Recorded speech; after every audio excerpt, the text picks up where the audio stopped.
Hello everyone, I am Shruti Vijayargi from BISP Solution. There's another video for the Excel financial function, and this video I am going to explain you the yield functions of Excel financial function. In my previous video I discussed about the yield function, yield this function and yield mate function, and this video is focusing about the odd F yield, odd L yield, TBillEQ and TBillIn. So the first is the odd F yield, which is used for calculating the yield of a security with an odd first period. The bond-related formulas and functions in the previous chapter assumes that every period is the same length. For example, the coupon payments occur every 3, 6 or 12 months. Some bonds have irregular first or last periods where the payment dates don't fit any of these patterns. So Excel includes a set of functions you can use to evaluate those securities. In this video, I will show you how to calculate the yield of a security with an odd, meaning unusual, first period. So, for calculating yield, we need to know the following things.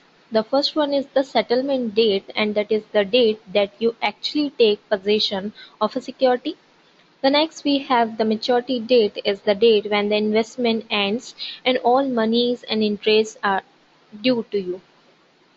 Then we have the issue date, that is the date that the security was first offered. And then we have a first coupon date, and that is the date when the first interest was paid to investors. And next we have rate, that is the annual interest rate applied to the investment. Then we have price, and price is the amount of money that you pay per $100 face value for the bond. Next we have redemption value, and for $100 investment that almost always going to be 100. And next is frequency, and frequency is the number of coupon payments that you get per year.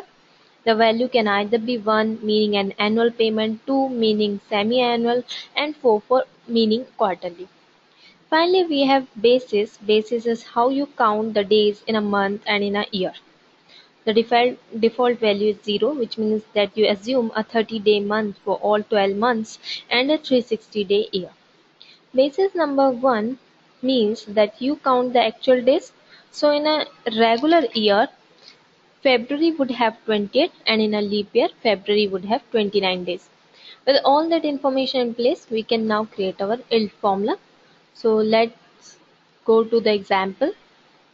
Here is the all data I have. This is the settlement date, then maturity date, issue date, first coupon date, percent coupon, price, redemption value, frequency. Here is semi-annual, which stands for 2, and 30 by 360 basis, which is default.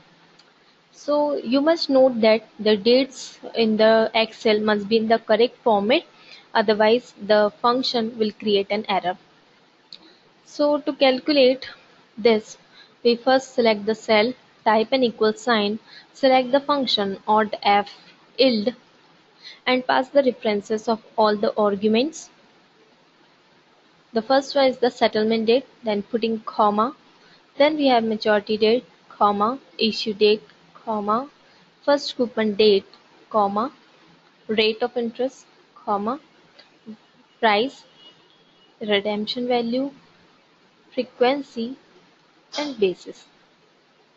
Make sure all the arguments line up.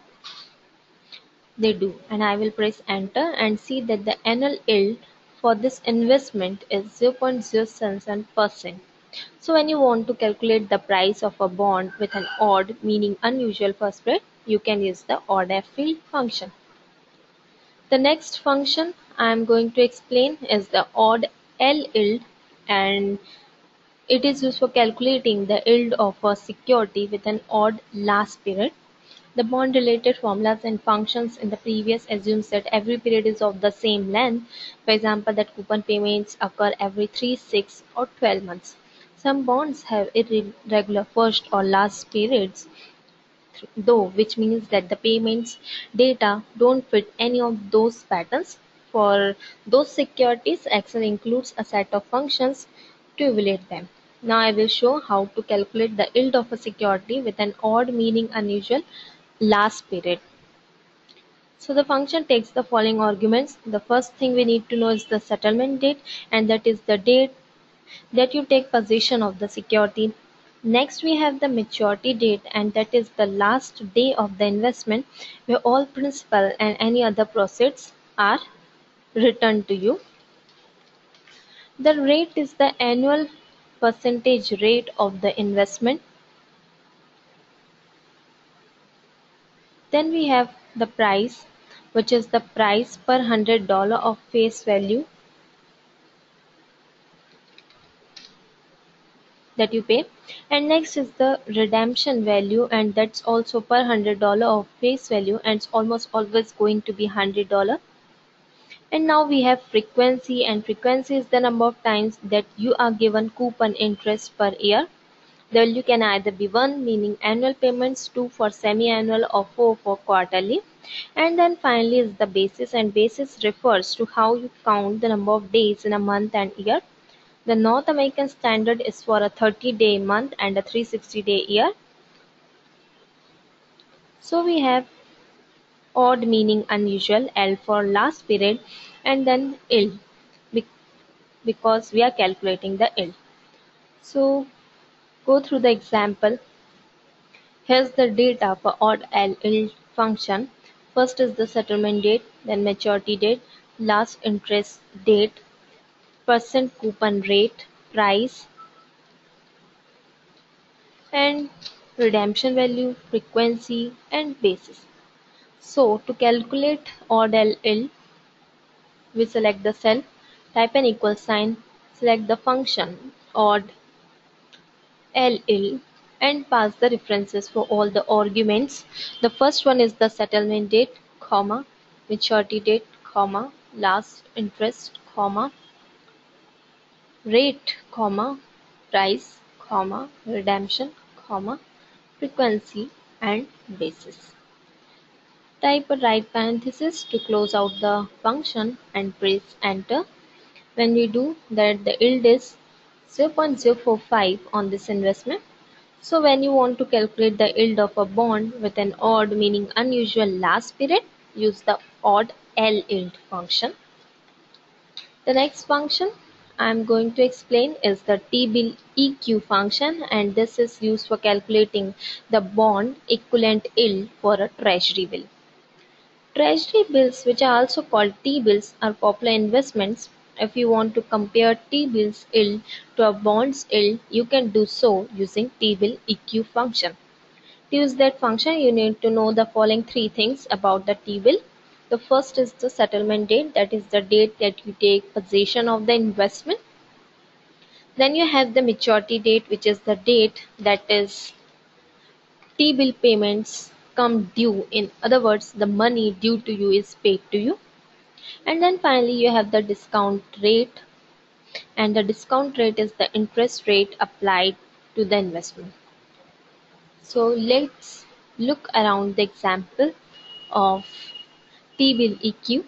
Here's the data where this is the settlement date, this is maturity date, and the percent discount rate. So the bond equivalent yield for treasury bill will be calculated. Just select the cell, type an equal sign, select the function TBillEQ, and pass the references for all the arguments. First one is the settlement, then maturity, and then discount, and then right parenthesis. If all the arguments are correct, then it will calculate. We get a bond equivalent to 0.094%. Also one more, that if maturity is more than 1 year after settlement, then TBillEQ returns #num error when. Okay, the next function is the TBillIn function, and it is used for calculating the yield for a treasury bill. When you evaluate a treasury bill, you will occasionally know the start date, end date, and price, but not the yield. If you know those first three values, you can calculate the yield by using the TBillIn function. To make that calculation, you need to know three things. First is the settlement date, that is the date that you take possession of the investment. The maturity date, which is the date that your original principal and any accrued interest is due to you. And then finally you have the price, that is the amount that you need to pay to invest in the T-bill. So let's understand this with the help of an example. Here's the data: settlement date, maturity date and price. The yield for a treasury will be calculated. Just select the cell, type an equal sign, select the T-bill yield function, and then pass the references for all the arguments. First is settlement date, comma, maturity date, comma, and price. And then write parentheses.